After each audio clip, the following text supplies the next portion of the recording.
Hello, this is Dr. Grande. Today's question is, can I analyze the case of Barton McNeil? Just a reminder, I'm not diagnosing anybody in this video, only speculating about what could be happening in a situation like this. If you enjoyed this video, please like it, subscribe to my channel, and consider supporting me on Patreon. I will put the link to Patreon in the description for this video. First, I'll look at the background of this case, move to the timeline of the crime, then offer my analysis. Barton McNeil was born on April 22, 1959, and lived in Bloomington, Illinois.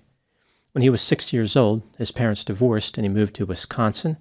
Not long after this, his mother died and he moved back to Illinois. Barton used alcohol and marijuana as a teenager. He dropped out of high school, but later earned a GED. In 1979, he was arrested for illegally selling prescription medication. In 1993, a woman from the Philippines moved to Illinois to be with Barton after they became romantically involved. The couple married sometime in the mid-1990s and had a tumultuous relationship. At one point, Barton's wife obtained a restraining order against him. On January 11, 1995, the couple had a daughter named Christina. Not long after this, Barton separated from his wife as he was having an affair with a woman named Mazook Nolan. She was married to a man named Andy Nolan, and they had a daughter named Michelle. Barton lived with Mazook in an apartment in Bloomington. The couple had an acrimonious relationship. In January 1996, the police were called to their apartment after Mazook was allegedly violent. This happened again in November 1996, and Mazook had to undergo domestic violence counseling. On August 20, 1997, she was arrested for domestic battery after attacking Barton. Mazook was convicted in February 1998 after Barton testified against her in court.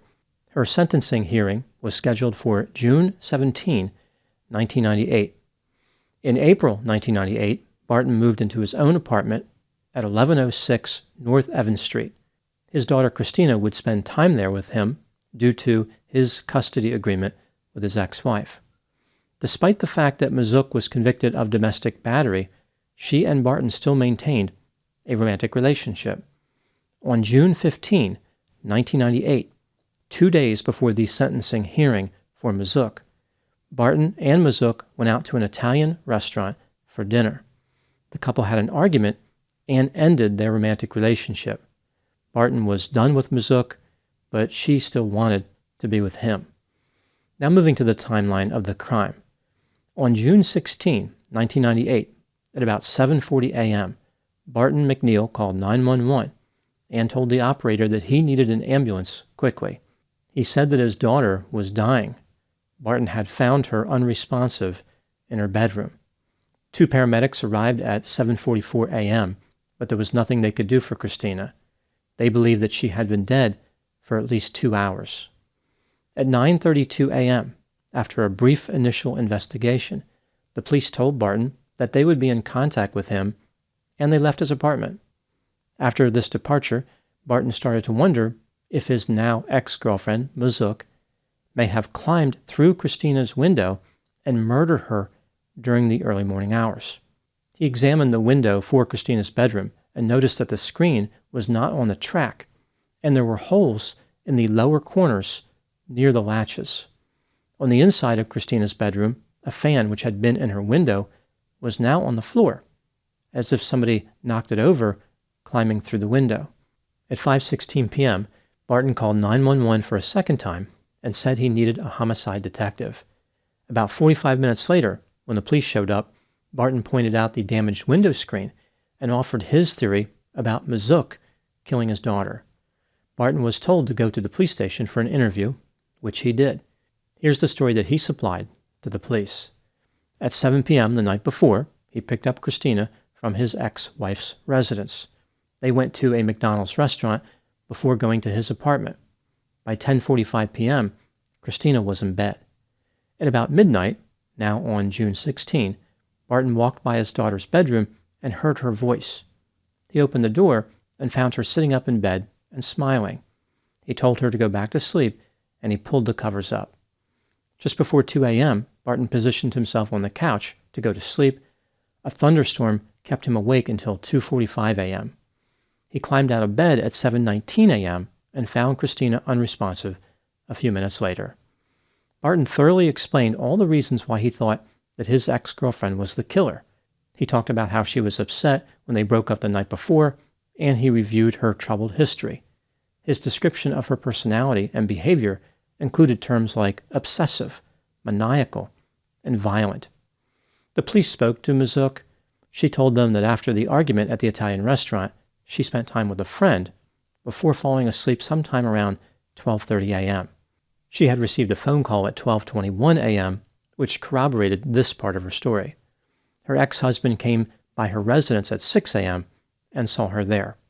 Mazuk did not have an alibi from 12:30 a.m. to 6 a.m.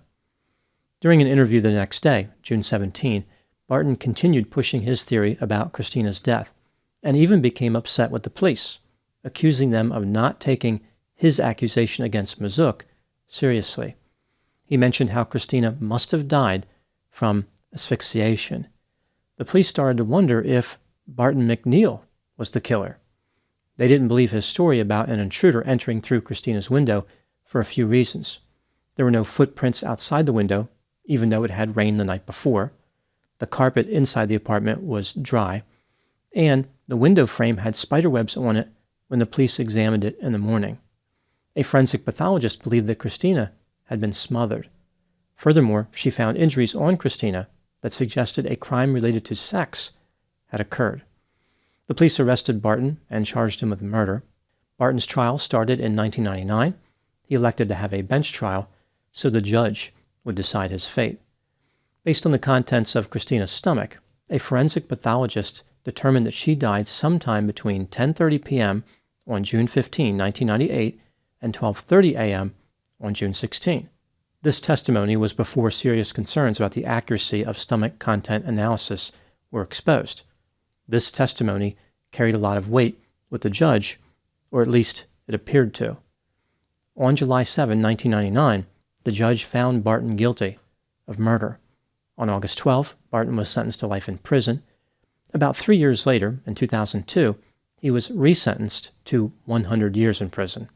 Barton McNeil is eligible to be released in 2045. After Barton went to prison, his ex-girlfriend Mazuk married a man named Don Wang. On September 4, 2011, Mazuk strangled her mother-in-law, Linda Tida. Later, she confessed to the murder.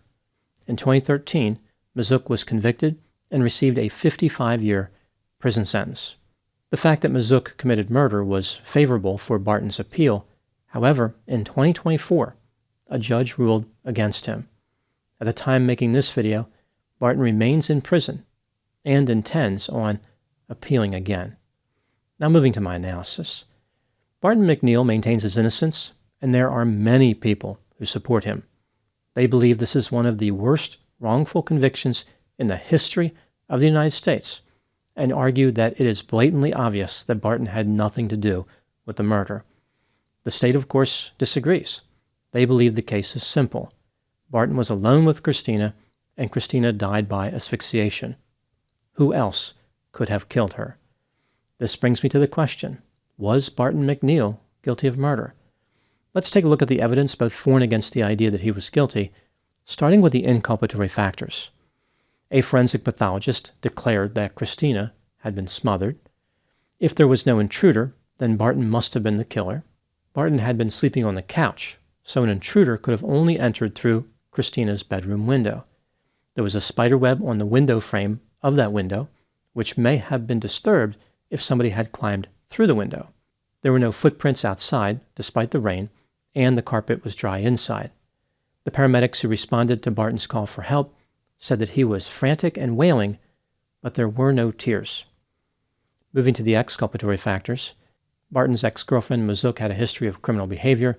For example, she had been convicted of shoplifting in 1991 and in 1996, and she attacked Barton in 1997. Barton's neighbors saw Mazuk pounding and kicking on his door a few weeks before Christina's death. One of Mazuk's friends described her as a, quote, very jealous, possessive, and violent person who is capable of killing Christina, unquote. Another friend described her as controlling and angry. Barton and Mazuk broke up the day before Christina died. Mazook was angry and thought that Barton was cheating on her. She was also upset with him because he was not going to testify on her behalf at her sentencing hearing 2 days later on June 17. She was so upset she could not even write a check to the restaurant without Barton's help. The couple's waitress at the restaurant heard the argument. Mazook was talking about how she had tracked Barton's phone calls. The cashier said that Mazook was really mad. Phone records confirmed that Mazook called Barton the night before Christina died. Barton claimed that Mazook asked him if he was home with Christina and where Christina was sleeping. According to Mazook's ex-husband, Andy, Mazook called him on the night of June 15 and said she wanted to set up Barton by planting marijuana in his vehicle. Phone records confirm that Mazook called Andy 3 times that night. After Barton called for help on June 16, a responding officer said that he was very distraught. There was a fan on the floor in Christina's bedroom, which normally was in the window. The police noticed holes in the window screen and that the screen was off its track. Barton's landlord walked past the bedroom window at least once a week and never noticed anything wrong with the screen. The police did not seem particularly interested in investigating Christina's death as a homicide. It was Barton McNeil who kept pushing them in that direction. Mazook did not have an alibi from 12:30 a.m. to 6 a.m. on the morning of Christina's death and showed up unannounced at Barton's apartment after the police arrived. At about 4 a.m. on the day Christina died, when Mazook claimed that she was asleep, a neighbor of hers saw her in a shared hallway closet in the apartment complex where they both lived. Mazook appeared to be looking for something. As I mentioned, Mazook later married a man named Don Wang. He said that Mazook told him that she murdered Christina. Both Mazook's daughter, Michelle, and Michelle's stepmother, Dawn Nowen, said that Don Wang told them about this confession. Mazook's daughter told a school principal that her mother tried to suffocate her by pinching her nose and placing her hand over her mouth. Mazook allegedly said, quote, "I'm going to kill you. You are going to die tonight," unquote. In 2011, years after Barton was convicted of Christina's murder, Mazook committed a murder which involved asphyxiation. Furthermore, Mazook's motive involved anger related to the failure of a romantic relationship.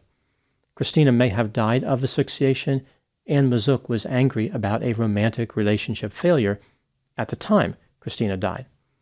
Mazook had a history of trying to get revenge on former lovers. In a recorded phone call from jail, when she was talking to her sister about her ex-husband Don Wang, Mazook said, quote, "I'll get every single thing from him. I'll completely ruin him.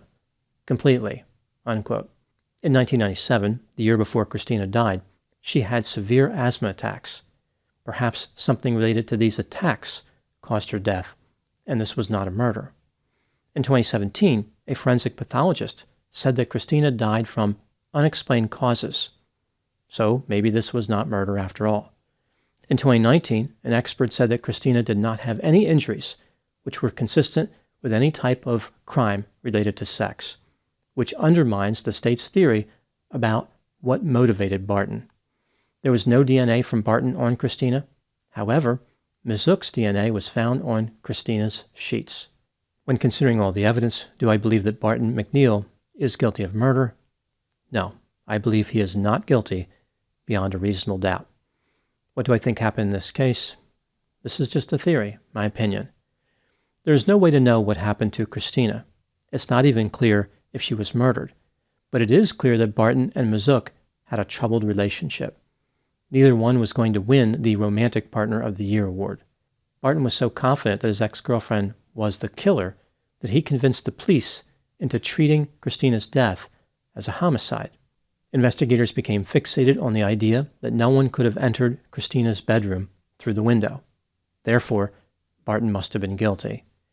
Barton's mission this entire time was not to prove his innocence as much as it was to prove that Mazook was guilty. Clearly, proving her guilt would essentially prove his innocence unless they conspired. But I think Barton was fixated on making his ex-girlfriend answer for Christina's death above any other priority. For example, when the defense expert said that Christina may not have been murdered, Barton was upset because this meant that Mazook was not the killer. No one was the killer. The main lesson in this case is how it's a bad idea to give law enforcement the idea to investigate a death as a homicide when you are the primary suspect. Now moving to my final thoughts. During the time that I've been reviewing criminal cases, I've come to believe that quite a few people convicted of crimes are actually innocent or at least not guilty beyond a reasonable doubt. The case of Barton McNeil is one of the most worrisome examples of a wrongful conviction that I've ever seen. Much of the doubt in this case, of course, is based on the idea that Barton's ex-girlfriend Mazook could have been the real killer. As I was reviewing documents which explained her disturbing behavior, it reminded me of the infomercials, which were so popular in the 1980s and the 1990s. These long-winded commercials would often feature an enthusiastic salesman introducing a long list of features for a product, interrupted by the phrase, "But wait, there's more." That's exactly how this case feels. Imagine a defense attorney addressing the jury during closing arguments by saying something like, "The state wants you to believe that Barton is guilty. That's an interesting theory, but what about his ex-girlfriend? She had a history of violence and just broke up with Barton before the death. Not exactly a glowing character reference, is it? But wait, there's more. She didn't have an alibi during the time of the death, lied about being asleep at 4 a.m., and wanted to frame Barton for a crime. Maybe she wanted a more drastic form of revenge. But wait, there's more. She literally murdered somebody with her bare hands after Barton was convicted. Are you still convinced of Barton's guilt? But wait, there's more. The murder happened in the context of a failed romantic relationship and involved asphyxiation. Vote not guilty for Barton now and get half off your next acquittal." Unfortunately, Barton's attorneys were less effective than an infomercial salesman would have been. In his pursuit of freedom, Barton will have to wait, and there will be no more. Those are my thoughts on the case of Barton McNeil. Please put any opinions and thoughts in the comment section. They always generate an interesting dialogue. As always, I hope you found my analysis of this topic to be informative. Thanks for watching.